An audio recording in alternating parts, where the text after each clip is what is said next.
Narito na naman tayo para sa isang napaka-sweet at nakakakilig na love story nila Kalingap Edu at Ate Viancy. Ulat mo ay aking makilala. Para sa pagpapatuloy ng ating love story ay tumayo si Kalingap Edu at ang buong Kalingap team sa bahay nila Ate Viancy. Pagkatapos nilang mag-usap ay kinausap na ni Kalingap Rab si Ate Viancy upang ipaabot ang mga tulong na galing sa kanyang mga sponsors.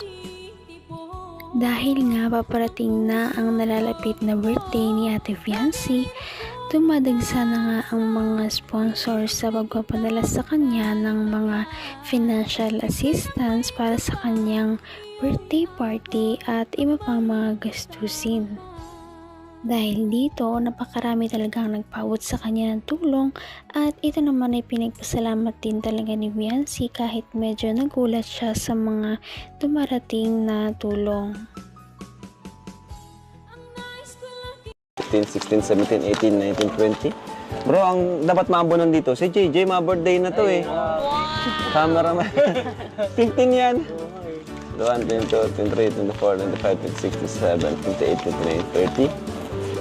31, 32, 33, 34, 35, 36, 37, 38, 39, 40. Celebrate dito. Sama ka na dyan. Mapunta ako dito. Para Kakakantot namin dito.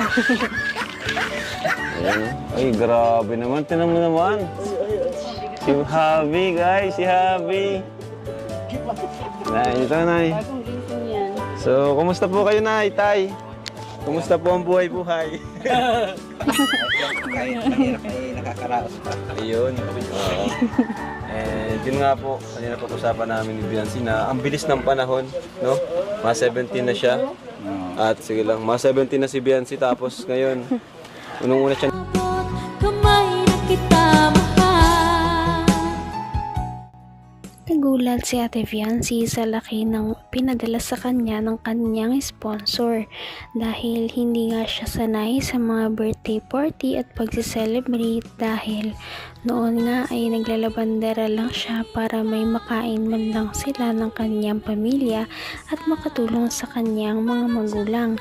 Ngayon ay bumabaha talaga ng blessing sa kanila at ang mga bagay na hindi niya nararanasan dati ay nararanasan niya ngayon kaya hindi niya alam kung paano niya tatanggapin ang mga blessings at mga pinapadala sa kanya ng kanyang mga sponsor. Pero kahit ganoon ay talagang thankful din naman si Ate Viancy at nananatili pa rin siyang humble at magalang. Ng puso ko ito, lagi rin ako. Na siya. At sige lang, mga 17 na si Viancy tapos ngayon, unang-una siya natagpuan, mga 16 pa lang siya, no? Tapos ngayon, grabe yung pagbabago sa inyong buhay po. Grabe yung blessings, sunod-sunod. At natuwa ako sa sinabi niya na dahil yan sa prayer, palagi daw siya nagdadasal na may tumulong sa kanila. At ito na nga po, si Dr. Lab, Team Kalingap, hanggang sa ngayon, magkakabahay na po kayo. So ito po, from Sir Leo D, yung 50,000 po para sa 4 na baboy sa birthday ni Viancy. Okay, 50,000 po yan. O, Nay. Ayan. Ikaw, Nay, ano masasabi mo, Nay, sa mga biyaya po na tuloy-tuloy at hindi nagbabago? Ano po, so, parang hindi namin akalain na ganito ang nangyayari na talaga po. Kaya sobra pong nagpapasalamat po kami sa lahat ng mga sponsors po sa Kalingap.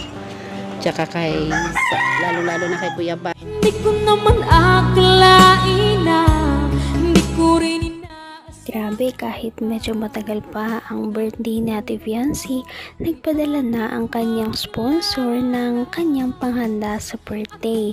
Ito ay nagpadala ng nagkakahalagang 50,000 pesos para sa 4 na lechon para sa kanilang pag-celebrate.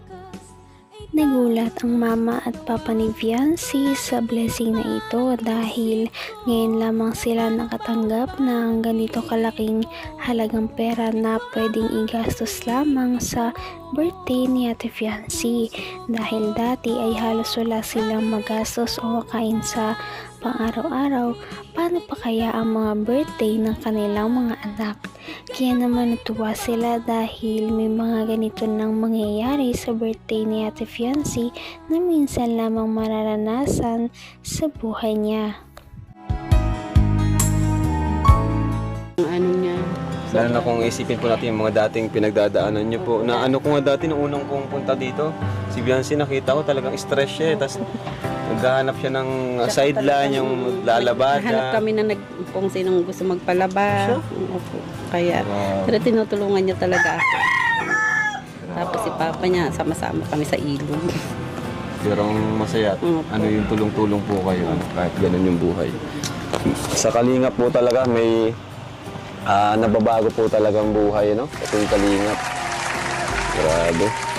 Tapos from Eden, OFW, Saudi Arabia. Advance birthday gift daw kay Biancy, 10,000 pesos. Wow! Grabe, may group na si Eden, ha? 10,000 Biancy. And meron din para kay Eds. Uy!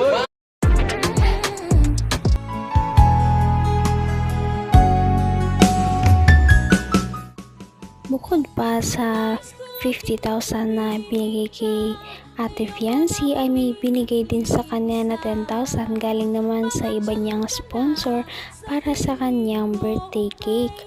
Nakakatuwa dahil napakarami na ng kanilang pwedeng gastusin sa birthday ni Ate Fiancé.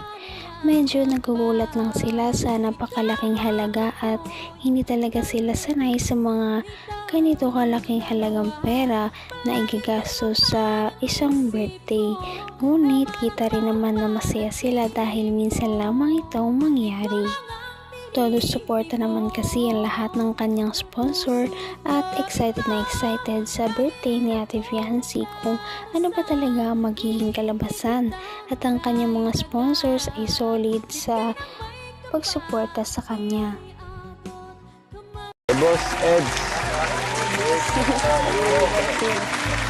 Eds, 10,000 daw dahil nagalaga ka. Wow! Saudi Arabia.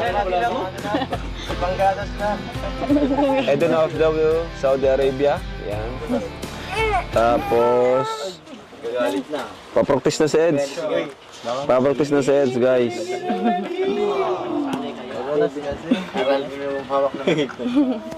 Ayan, so, thank you po, Sir Leo D. At kayo po tayo bahala magbili ng baboy. Thank you so much po. Thank you so much po sa mga sponsor. Kay Sir Leo D po, tapos sa Eden. Eden OFW, Saudi Arabia. Saudi Arabia. Tapos kay Tita Gemma Cruz po. Sa Edu Biancy, best friend po. Alin? Para sa ako ni Biancy sa Sa brace? Ay, grabe naman. Biancy, para daw sa ano mo. Hindi ka rin nag-alinlangan pa. Nakakatuwa naman dahil kahit na medyo malayo-layo na ang narating ni Ate Fiancé kumpara sa noong unang natagpuan siya ng Kalingap team, ay hanggang ngayon hindi pa rin talaga siya nagbabago. Kung paano siya nakilala ng Kalingap team simula nung una ay ganun pa rin ang kanyang ugali hanggang ngayon. Ganun pa rin siya kabait, pagmahal sa pamilya, matulungin at maalalahanin. Nakakatuwang tulungan ng ganitong mga tao dahil nananatili talaga siyang humble at hindi nagyayabang sa kanyang mga natatamo sa buhay at kung gaano man siya kaganda. Sana ay mas marami pang mga blessings ang dumating sa buhay ni Ate Fiancé. Kaya naman, sana ipatuloy natin silang suportahan at mahalin si Fiancé, si Kalingap Edu at ang Kalingap team. Yun lamang at maraming salamat sa panonood. Abangan natin kung magkakatuluyan ba talaga si Kalingap Edu at Fiancé. Hanggang sa muli. Bye! Ngayon'y abot